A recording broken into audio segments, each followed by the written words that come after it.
کھاتے تھے، ارے دیکھو اپنے تو گستاخ مان رہے، اپنے ایسا انسان مان کر گستاخی کر رہے. ارے اللہ بول رہا، نبی بول رہے، کیوں نہیں مانے؟ اس حق کو چھپا دیا گیا، پوری طرح چھپا دیا گیا، معلوم ہی نہیں امت کو. کیوں نہیں معلوم؟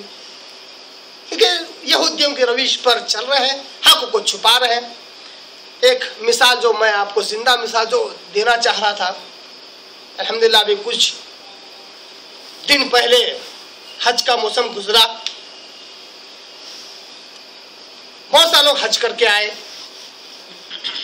ایک حضرت سے ملاقات ہوئی، کافی عمر ہو گئی ہے، قریب شاید 70 کے قریب ان کی عمر ہے. الحمدللہ کافی اچھا علم رکھنے والے ہیں، جاننے والے ہیں، عربی جانتے ہیں ماشاءاللہ. حج کو جانے سے پہلے باقاعدہ وہ ٹریننگ کیمپ میں جا رہے تھے، ادھر جا رہے تھے، کچھ کتابیں پڑھی، وہ پڑھے، سب ان کو حج کا طریقہ سب مکسنگ میں. حالانکہ اس سے پہلے ایک بار حج کر کے آئے تھے، اب دوبارہ جا رہے تھے، تھوڑا اسٹڈی کرنے کی سوچی انہوں نے، تھوڑا پڑھنے لگے، یہ پڑھا وہ پڑھا، اور ٹریننگ کیمپ میں چلے گئے. بڑا کنفیوژن، کھانسے بھی تو دم دینا پڑ رہا، سر کھجائے بھی تو بکرا ذبح کرنا پڑ رہا، چلے بھی تو دم، ہر جگہ پریشانی پریشانی. پھر وہ تھوڑا پڑھے، یہ پڑھے، بڑے اتفاق سے میری کتاب ان کے ہاتھوں لگی. انہوں نے دیکھے ماشاءاللہ مسئلہ ذکر ہے، اس کے آگے اس کے نیچے یا تو قرآن کی آیت ہے یا حدیث ہے، بات ختم. میری ایسی کتاب ان کے ہاتھ میں لگی، یہ مسئلہ بیان کیا گیا ہے، اس کے نیچے یا تو قرآن کی آیت ہے یا حدیث ہے، بس یہ ماشاءاللہ یہ تو صحیح ہے. انہوں نے پڑھا اور ان کو حج کا کافی حد تک طریقہ صحیح سمجھ میں آیا. دوسری ساری کتابیں پڑھنا بند کر دی. ان کے ساتھ میں ان کا ایک بیٹا تھا، بہو تھی، ان کی خود کی اہلیہ تھی، سب کو انہوں نے وہی سمجھا جو اس کتاب میں لکھا ہوا تھا. حالانکہ وہ کتاب ان کے مسلک کے خلاف تھی، حالانکہ کیونکہ ان کا مسلک کیا تھا، پورا کنفیوژن والا، یہ بھی کرنا وہ بھی کرنا، یہ بھی کرنا، ایسا نہیں کرنا ویسا کرنا، ہر جگہ ڈر خوف، ہر ڈر خوف. وہ اللہ کی طرف کی بات ہے. بہرحال انہوں نے وہ کتاب لی اپنے ساتھ میں، حج کو جا کے آئے. وہاں پر ایک مسئلہ ان کے ساتھ ہوا. وہ مسئلہ تھا کہ مینا میں جب رہیں تو نماز قصر کریں یا پوری پڑھیں. مینا میں جب رہیں تو نماز قصر کریں یا پوری پڑھیں. انہوں نے پڑھا تھا کہ قصر کرنا ہے، اور صحیح مسلم کی حدیث اور ترمذی وغیرہ کی حدیث کے ساتھ اس کتاب میں لکھا ہوا تھا، جو کتاب میری طرف سے ان تک پہنچی تھی، کہ آپ صلی اللہ علیہ وسلم جب مینا میں تھے تو آپ صلی اللہ علیہ وسلم کے ساتھ جتنے صحابہ تھے، یعنی مقیم اور مسافر، سب نے آپ صلی اللہ علیہ وسلم کے ساتھ قصر کی. قصر مطلب نماز کو کم کیا، 4 کے بجائے 2 پڑھا. انہوں نے اس مسئلے کو مانا، ویسا ہی کیا. مگر جس مسلک سے وہ آئے تھے ان کے پاس یہ تھا کہ 10 دن یا 15 دن اگر کسی علاقے میں تو آپ خود وہاں کے مقیم ہو جاتے ہیں، تو آپ کو پوری نماز پڑھنا پڑتا ہے. تو جتنے جگہ بھی انہوں نے یہاں پہ ٹریننگ کیمپ میں حج کے بارے میں تربیت لی، ان کو یہی بتلایا گیا مینا میں پوری نماز پڑھنا، اور قصر کا بالکل بتلایا ہی نہیں گیا. قصر نامی کوئی چیز مینا میں ہوتی ہے، اس کا ذکر ہی نہیں ہوا. تو بڑی حیرت ہوئی وہاں پر انہوں نے پوچھا بھی، ایک مفتی صاحب اتفاق سے انڈیا کے، وہ بھی انڈیا کے تھے، انڈیا کے اور مفتی تھے، ان سے پوچھا بھی، دیکھو یہ کتاب ہے، اس میں اصل نہیں ٹھیک ہے، بولے حدیث میں ہے، مگر ہمارے فقہ میں یہ بات نہیں ہے، اس لیے ہم یہاں پوری نماز پڑھیں گے. ان کا دماغ گم گم کو سمجھ میں نہیں آیا کہ یہ کیسا ہو سکتا. حالانکہ ان کی کافی عمر ہوگی، وہ خود اپنے جگہ پر اپنے بیس پر بڑے مضبوط ہیں، مگر پھر بھی ان کو لگا کہ حدیث میں تو صحیح مسلم کی حدیث، اب اس کا کیسے انکار کریں، تو صحیح ہے میں آتی ہے، متفقن علیہ حدیث ہے، اور آپ صلی اللہ علیہ وسلم کا عمل، صحابہ کا عمل. مگر ان کے دماغ میں ایک تشویش سی رہ گئی. آ گئے، پھر اپنے سے بات ہونے لگی، میرے سے بات ہوئی تو پوچھا کہ یہ ہم کو کیمپ میں کیوں نہیں بتایا گیا. پوچھا میرے سے، میں نے کہا دیکھیے یہ ہو سکتا ہے کہ حدیث میں تو یہ مسئلہ موجود ہے، آپ صلی اللہ علیہ وسلم کا یہ عمل تو موجود ہے، مگر جس مسلک کو آپ مانتے ہیں اگر وہ مسئلہ ہے ہی نہیں تو ظاہر سی بات اس کا ذکر آئے گا بھی نہیں.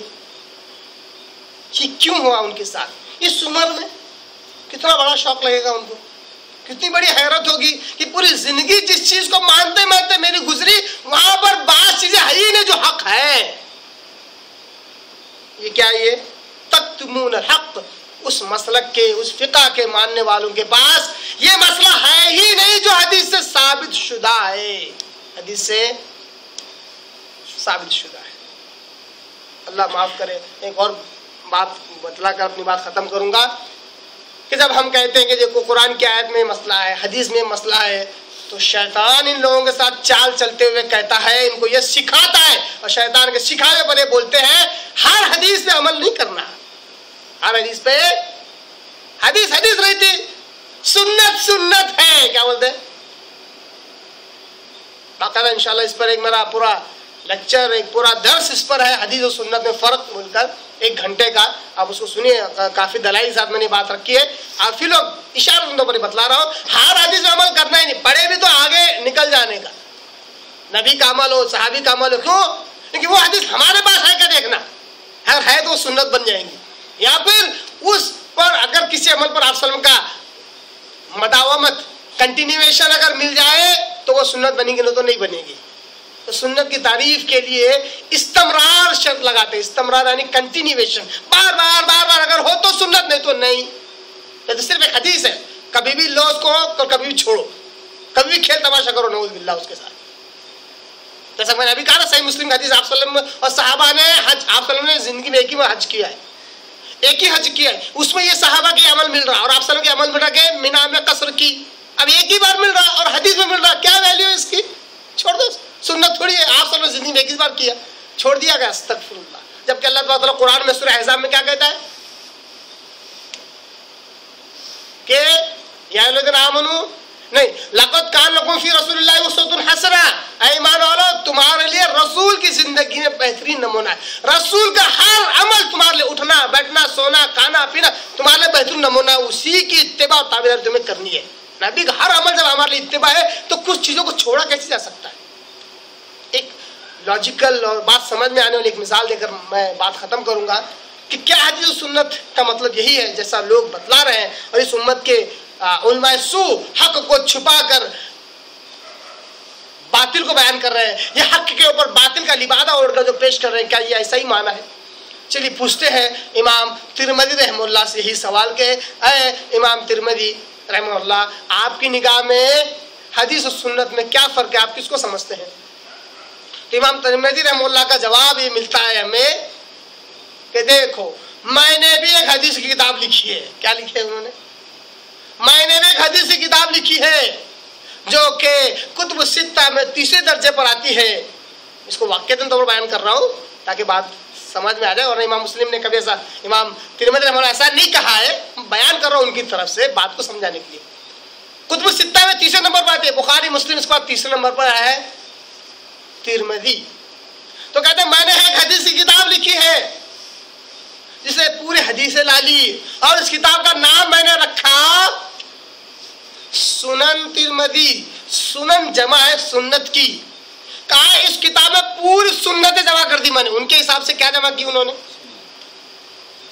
اب بتائیں, سنن ترمذی جو حدیث کی کتاب ہے اس میں صرف سنتیں ہیں؟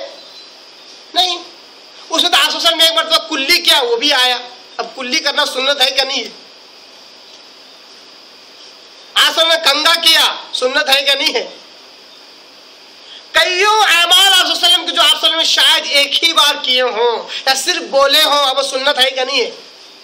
امام ترمذی رحمہ اللہ کی نگاہ میں تو آپ صلی اللہ علیہ وسلم کا ہر عمل, صحابہ کا ہر عمل, تابعین رحمہ اللہ کا ہر عمل سنت ہے. تبھی تو سنن ترمذی بول کے کتاب لکھے اور حدیثیں لا لیے. کہ دونوں میں کوئی فرق نہیں ہے, ایک ہی امام ایسے نہیں ہے.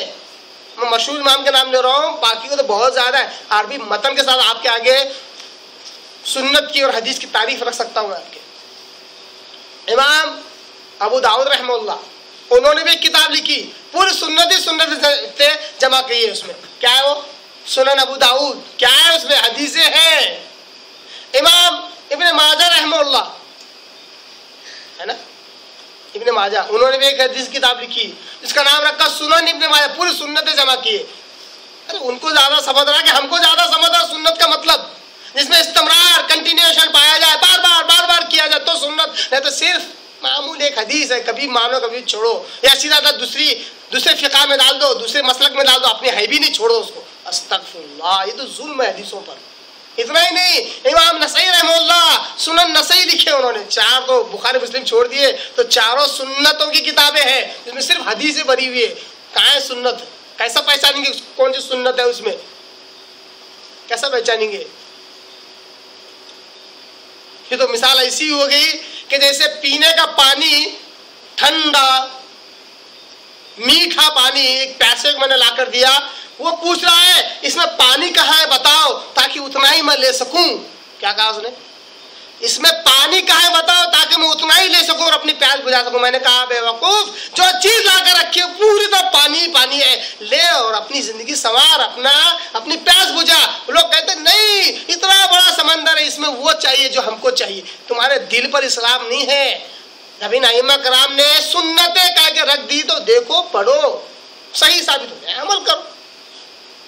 بہرحال چند باتیں تھی جو اس امت کے علماء اور مشائخ کی وہ روش جو یہودیوں اور عیسائیوں کے علماء اور مشائخ کی روش پر انہوں نے چلے، ان کی نشاندہی میں نے کی۔ اللہ سے دعا کرتا ہوں کہ اللہ ہم مسلمانوں کو ہدایت دے، گمراہی سے بچا، اللہ ہمارے دلوں میں ہدایت کا نور بھر دے، اللہ ہمیں یہودیوں اور عیسائیوں کی روش پر چلنے سے بچا، ہمیں ان لوگوں کے روش پر چلا